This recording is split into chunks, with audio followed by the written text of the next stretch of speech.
खबर बलिया से है, जहां सिकंदरपुर के नवानगर शिक्षा क्षेत्र में दुनिया में मशहूर फिनलैंड के एजुकेशन एक्सपर्ट ने यूपी के बलिया के साउथ कोरिया सरकार से सम्मानित निजी स्कूल ज्ञान कुंज एकेडमी में अपनी शिक्षा पॉलिसी शेयर करने की मदद मांगी। ग्रामीण इलाकों में 5000 सेंट वाले स्कूल में हिंदू छात्रों साथ साथ 40% माइनॉरिटीज छात्रों की पहली पसंद है। यह स्कूल के प्रबंधक ने कहा कि उनका स्कूल हाइब्रिड टेक्नोलॉजी पर आधारित है। किंडर गार्डन एजुकेशन सिस्टम के साथ साथ भारत की संस्कृति और सभ्यता का साथ जोड़कर उनका एजुकेशन पॉलिसी है, जिसे फिनलैंड में उनकी पॉलिसी शेयर करने की मांग करता है, जिससे उनको काफी गर्व है। जी सर, आपका स्कूल काफ़ी फेमस है, पूरे जनपद में आपका स्कूल एक स्थान प्राप्त करता है। क्या इस स्कूल की खासियत है? किस तरह से बच्चों को शिक्षा दी जाती है? काफ़ी उन लोगों को अध्यात्म से लेकर और काफ़ी चीज़ें उन्हें समझाई जाती है। क्या है वो चीज़ें? सबसे पहले तो मैं आप लोगों को धन्यवाद करना चाहता हूँ।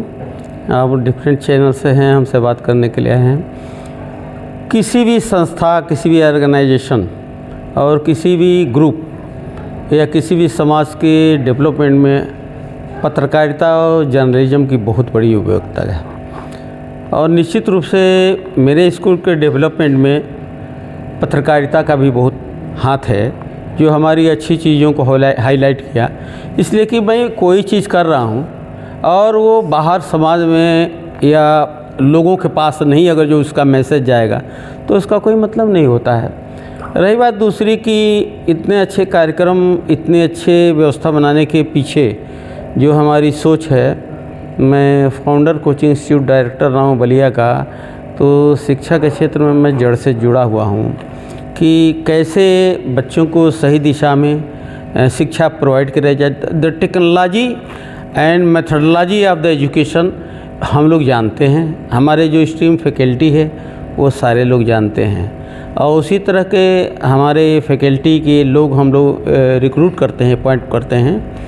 जैसे मैं आप लोगों को बता दूँ, 160 हमारे टीचिंग स्टाफ हैं, इसमें PhD तक लोग हैं, और हमारे फैकल्टी में 3 से 4 एक सब्जेक्ट में लेक्चरर हैं। कहीं कोई प्राइवेट स्कूल है, अगर जो मान लीजिए कोई अगर जो टीचर अपने अपॉइंटमेंट को लेकर मान लीजिए सरकारी जॉब लग जाती है, तो डेफिनेटली वो माइग्रेट करेगा। तो माइग्रेट करेगा तो उसके लिए ऑप्शन होना चाहिए। अब ये नहीं है कि अगर जो माइग्रेट कर गया तो हमारा काम कैसे चलेगा। इसलिए मैं अपने हर फैकल्टी में 3-4 जो है लेक्चरर रखता हूँ, और बहुत अच्छे तरीके से काम चलता है।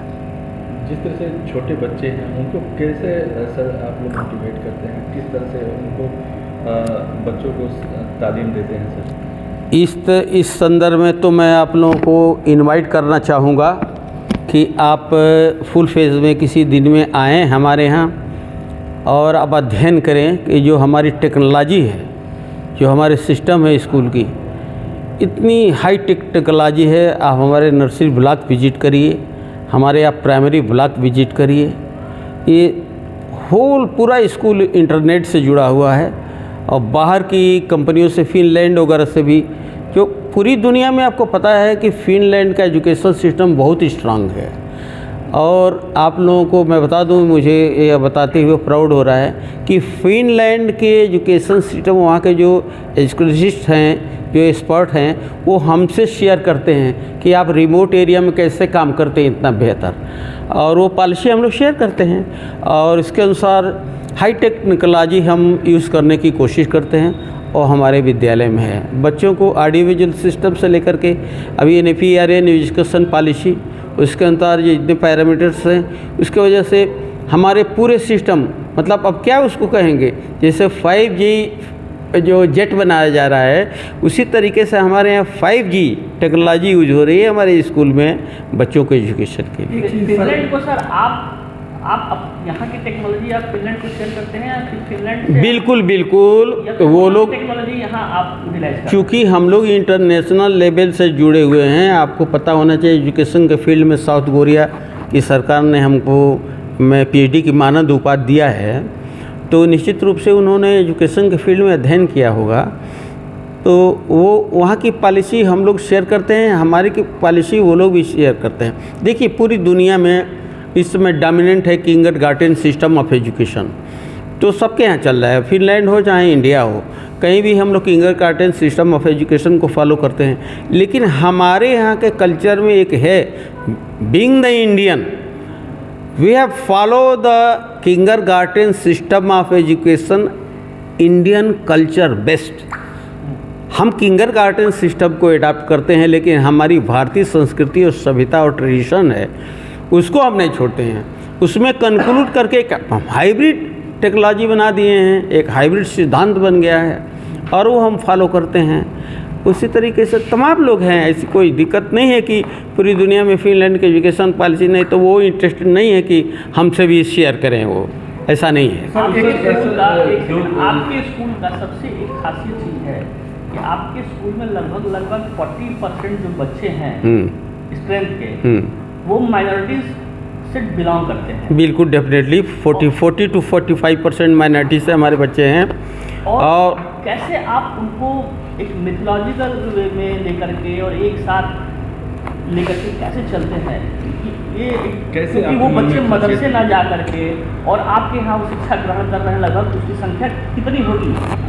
40 to 45% बच्चे हमारे यहाँ मुस्लिम कम्युनिटी के हैं। मैं आपको बता दूं कि एक्सट्रीमिस्ट हम लोग नहीं हैं, हम लोग हिंदू हैं लेकिन अतिवादी नहीं हैं। अब वो मैनेजमेंट जो इस्लामिक मैथोलॉजी को नहीं जानता है, जो क्रिश्चियनिटी की मैथोलॉजी को नहीं जानता है, जो हिंदू मैथोलॉजी को नहीं जानता है, जो सिखिज्म मैथोलॉजी को नहीं, जो जैन की मैथोलॉजी को नहीं जानता है, वो तो दूसरे डिफरेंट तरह की बात करेगा।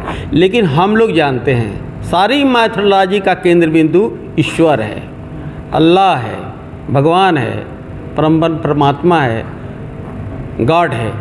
तो हम लोग अपने बच्चों में इस तरह का कम्युनिकेशन, इस तरह की स्किल डेवलप करते हैं कि बेटे दुनिया गोल है, कहीं भी जाओगे तो ईश्वर के पास जाओगे और ईश्वर तुम्हारा हमारा एक ही है। इस तरह से हमारे बच्चों में किसी तरह के कोई डिफरेंस नहीं है। आप कभी आइए, उनके इंटरव्यू करिए, जो माइनॉरिटी से हों, जो हिंदू से हों, जो क्रिश्चियनिटी से हों, जो सिखिज्म से हों। एक चीज़ देखा जा रहा है कि अब जो है टीचरों की जो कमी है उस कमी को पूरा रोबोट के द्वारा किया जा रहा है और उस स्कूलों में रोबोट के द्वारा बच्चों को शिक्षा दिया जा रहा है, सब कुछ उनको बताया जा रहा है। इससे आप कैसे देखते हैं और क्या आपको लगता है? देखिए ये पढ़ाने की एक नई टेक्नोलॉजी है कि रोबोटिक इंस्ट्रूमेंट यूज़ किए जा रहे हैं स्कूल में। चूँकि हाईटेक अभी AI के ज़माना आ गया, हाईटेक जो ये ज़माना आ गया, रोबोटिक जो प्रोग्राम्स हो रहे हैं या AI के माध्यम से जो प्रोग्राम रहे, तो देखिए दुनिया के साथ हम लोगों को भी चलना पड़ता है, तो उसमें हम लोग करते हैं कार्यक्रम। अदरवाइज जो आप ये महसूस कर रहे हैं कि टीचरों की कमी हो रही है, ऐसा कुछ भी नहीं है। आज भी हिंदुस्तान को छोड़ दीजिए ना, यूपी और बलिया, मैं यूपी की छोड़िए बलिया, इंटेलिजेंसी सड़कों पर भटक रही है। आपके अंदर क्लेवर हो, आपके अंदर क्षमता हो, उनको सिलेक्ट करिए, ले आइए और देखिए वो कैसे सर्वाइव कर रहे हैं, कैसे सर्विस दे रहे हैं, कैसे बढ़िया काम कर रहे हैं। आप उनके अंदर की चीज़ों को निखारिए, तब ना आपको समझ में आएगा कहीं कोई कमी नहीं है। हमारा देश संपन्न है। कितना स्ट्रेंथ है सर आपके स्कूल में? हमारा 4,700 स्ट्रेंथ है स्कूल की। जी ठीक, थैंक यू सर।